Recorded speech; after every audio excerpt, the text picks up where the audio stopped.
तो विपक्ष के हंगामे के बाद एक बार फिर से सदन की कार्रवाई को स्थगित कर दिया गया है। बहरहाल बढ़ते हैं खबरों में आगे।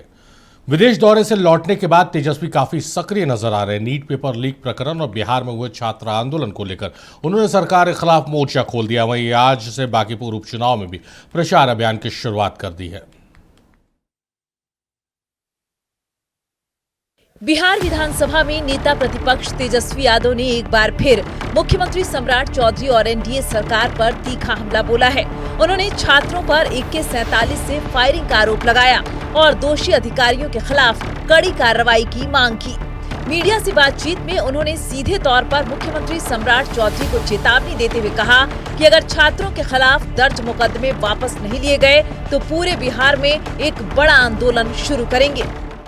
तो सवाल ये उठता है कि बिहार में AK-47 क्यों चलाया जा रहा है, और जब AK-47 जब चलाया गया तो वो वीडियो देखिए, सीधे एंगल जो है AK-47 का अपराधियों पर नहीं चल रहा, नौजवान छात्रों के सीने पर चल रहा है। वो तो उनका भाग्य अच्छा था कि तीनों छात्र जो है बच गए। हम कल स्वयं तीनों से मिलकर के आए, लेकिन केवल सिवान में ही नहीं, बिहार के हर एक जिलों में छात्रों पर लाठी डंडे बरसाए गए हैं, उनको जो है उठा ले गया है, फर्जी मुकदमे कराए गए हैं। तो भाजपा के लोगों का जो वचन था, उन वचन पे ये लोग कायम नहीं हुए। नरेंद्र मोदी अपने जुबान के पक्के नहीं हैं, ये बात साबित हो गया है। कितने बड़े से बड़े आंदोलन हुए, आज तक किसी भी राज्य में देश के कोई भी पूर्व में, भूत में, वर्तमान में अगर AK-47 अगर चलाया गया हो किसी आंदोलन को रोकने के लिए या भीड़ को कंट्रोल करने के लिए, तो आप हमको बताइए। एक सिपाही को बर्खास्त करके आप ये दिखाते हैं कि जिन्होंने आदेश दिया उनको आप बचाना चाहते हैं। किसके आदेश पे हुआ?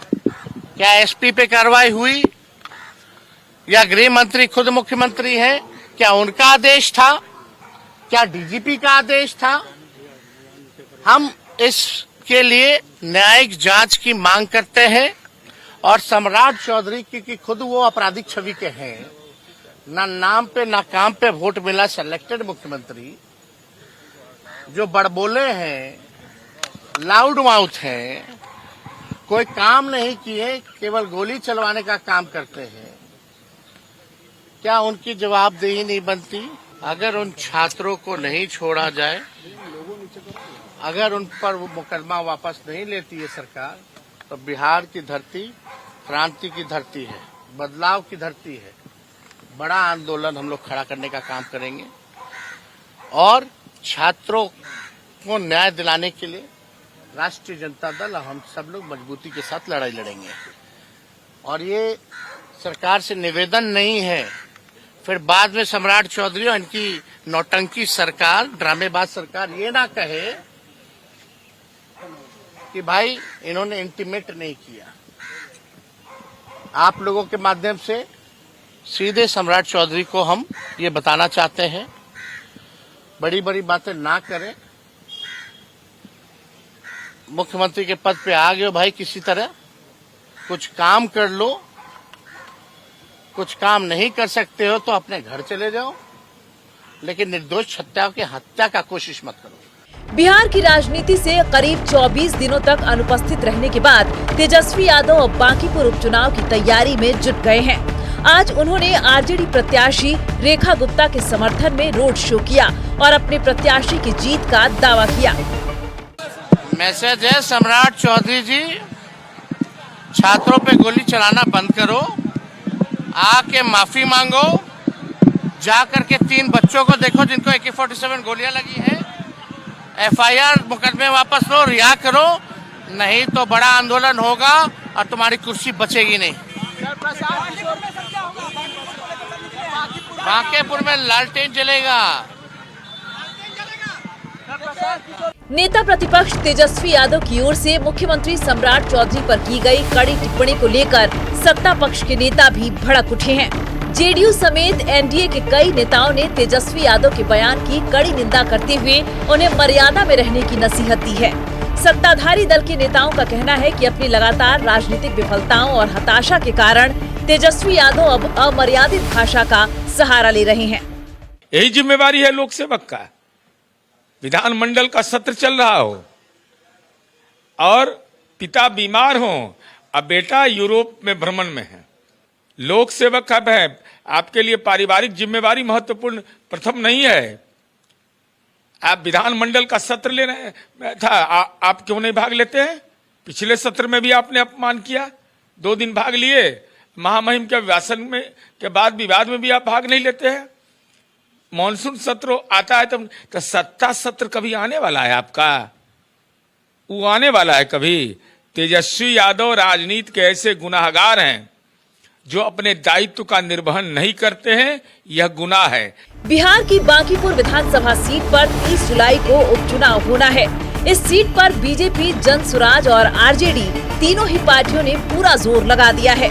फिलहाल जो स्थिति है उसमें कहा जा सकता है कि छात्रों पर फायरिंग, युवाओं का आक्रोश और तेजस्वी यादव की आक्रामक शैली बीजेपी प्रत्याशी के लिए मुसीबत खड़ी कर सकती है।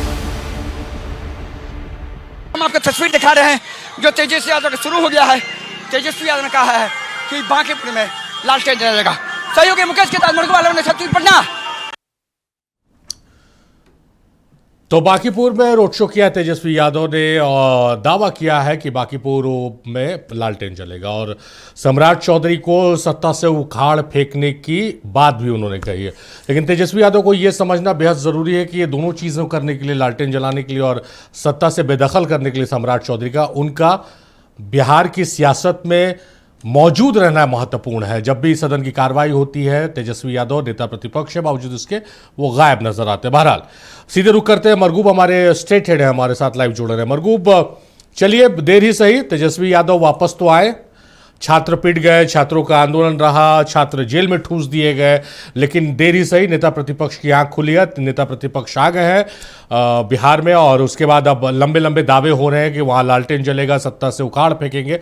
किस रूप में आप देख रहे हैं छात्रों के आंदोलन के बाद अब आक्रोश जो है पूरा दिल्ली और पूरे देश की नजरें अब पटना और बिहार पर केंद्रित हो गई हैं?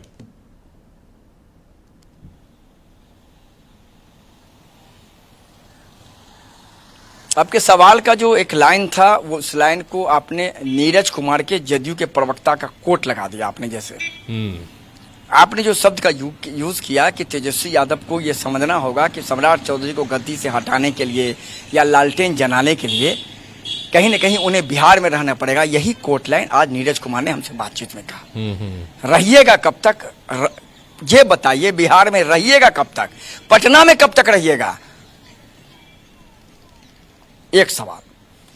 दूसरा, आपने कहा कि देखिए एक ऐसा मामला है जिस मामले को हर राजनीतिक दल अपने ओर से सुलझाना चाह रहा है, उसका राजनीतिक फायदा उठाना चाह रहा है। जी, दिल्ली में राहुल गांधी आज आपने देख लिया, नई शर्त के साथ पूरा विपक्ष एकजुट हुआ, हंगामा हुआ, सदन की कार्रवाई स्थगित करनी पड़ी। पटना में तेजस्वी यादव की हुंकार, और वो हुंकार का अर्थ ये था कि जहां कौटिल्य नगर में लालू प्रसाद यादव रहते हैं, जहां तेजस्वी रहते हैं, वहां हमें अंदर बुला लिया गया बाइट लेने के लिए। अमूमन ये नहीं होता है, अमूमन नहीं होता है ये हुआ। और 5 मिनट 32 सेकंड के बाइट में उन्होंने 3 बातें कही कि सम्राट चौधरी कुछ काम नहीं करते हो तो घर चले जाओ। आज रात तक अंतिम अल्टीमेटम है, आज रात के बाद हम कभी भी आंदोलन की घोषणा करेंगे और बच्चों से माफी मांगो, और AK-47 से गोली चलाने का आदेश किसने दिया उसकी नैतिक जिम्मेदारी भी आपको लेनी होगी। अभी जब मैं आपसे बात कर रहा हूं इब्राहिम जी, अभी उसी समय मुख्यमंत्री के PR माने मुख्यमंत्री के ग्रुप में, जो मुख्यमंत्री का CMO का ग्रुप है, उसमें एक बाइट आई है। हम अपडेट आपको कर देते हैं। पूरन झा का बाइट है, वो सिवान के SP का बाइट है। उन्होंने अभी कोट किया है AK-47 से कोई घायल नहीं हुआ है, जवान को निलंबित कर दिया गया है, DIG IG के रिपोर्ट का इंतजार किया जा रहा है। एक महत्वपूर्ण अपडेट।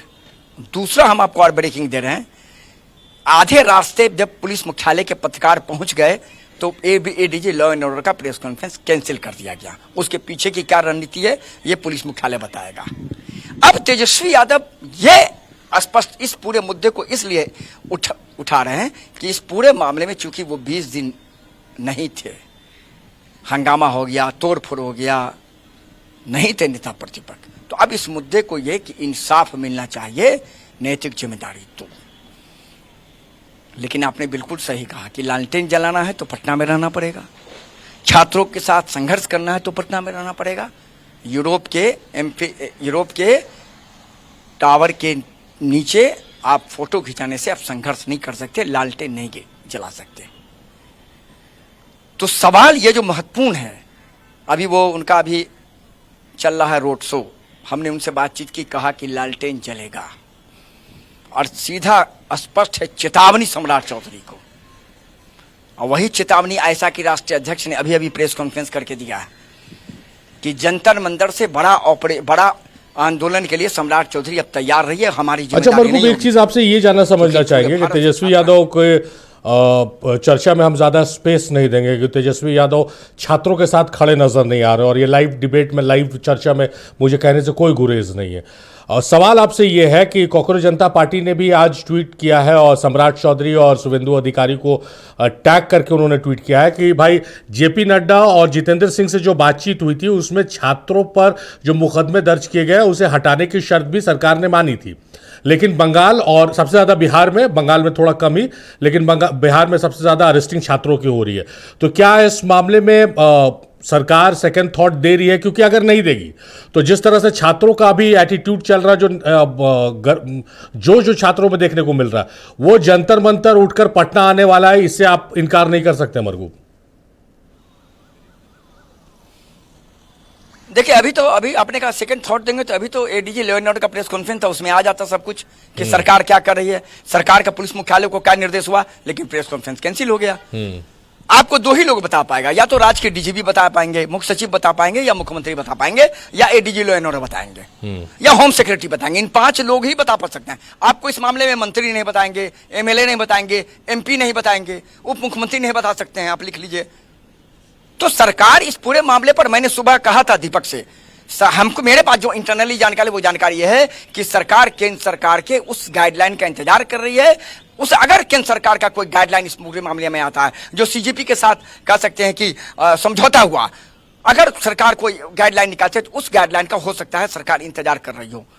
लेकिन सीजेपी ने भी कहा है कि हम ये बर्दाश्त नहीं करेंगे, आयसा के राष्ट्रीय अध्यक्ष ने भी कहा, नेहा ने भी कहा ये पीछे हम बर्दाश्त नहीं करेंगे। और तेजस्वी यादव तो देर आए हुजूर, बहुत देर आए हुजूर, बहुत देर आए। तो तेजस्वी यादव भी लग गए हैं अब पूरे मामले में राजनीति करने, अल्टीमेटम देने में। तो अब सवाल यह है कि अगला जो 24 घंटा है, मैं आपको भी बता रहा हूं, वो बहुत इंपॉर्टेंस है इस सेकंड थॉट के साथ कि सरकार क्या सोच रही है, राज्य पुलिस मुख्यालय क्या सोच रहा है।